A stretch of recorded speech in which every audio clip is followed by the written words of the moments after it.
un danseur de claquettes, un portrait de Joséphine Baker, comme un parfum des années folles à Montparnasse.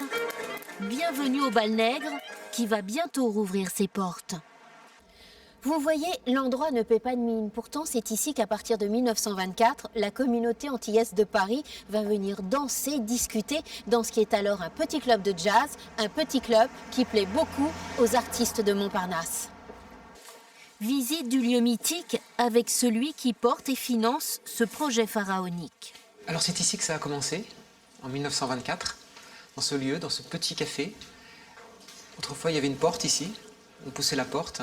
Et on était de l'autre côté du miroir, il y avait une salle de bal. Une salle de bal où se retrouvait le tout Paris, le Paris bohème, le Paris des artistes, le Paris des ouvriers. Voilà. Aujourd'hui, la salle, on l'a déplacée. Elle est par ici. C'est là. Alors là, je vous laisse parce qu'on m'attend au piano. Voilà, j'arrive.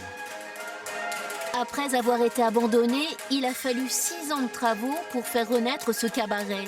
Pour cet ancien trader passionné de musique, rien n'est impossible.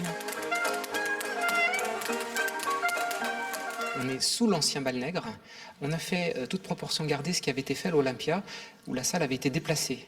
On a déplacé la salle pour avoir beaucoup plus d'espace. Le Bal Nègre, pour moi, c'était le mythe d'une époque heureuse, une époque où on s'ouvrait aux nouvelles esthétiques, une époque qui, quelque part, essayait d'oublier le monde ancien, le monde qui avait amené la guerre.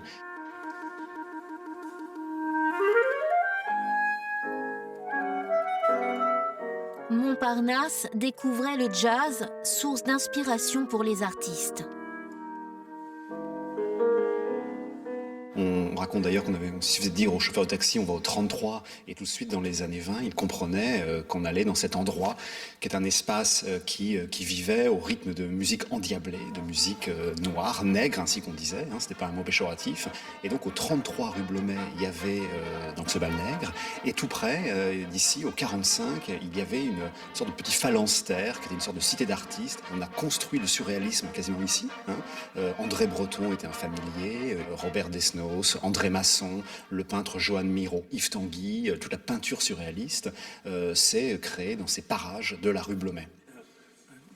Les musiciens d'aujourd'hui se réapproprient le lieu, comme Janowski, chanteur de cabaret, fier de se produire bientôt dans cette salle. On le ressent dès qu'on rentre dans le lieu, dès qu'on rentre dans une salle de spectacle, dès la première seconde, on ressent l'atmosphère, on ressent l'énergie qui en émane, et ici c'est chargé de fantômes, mais de bons fantômes. Après avoir connu son apothéose dans les années 20, le Bal Nègre espère renouer avec le même succès.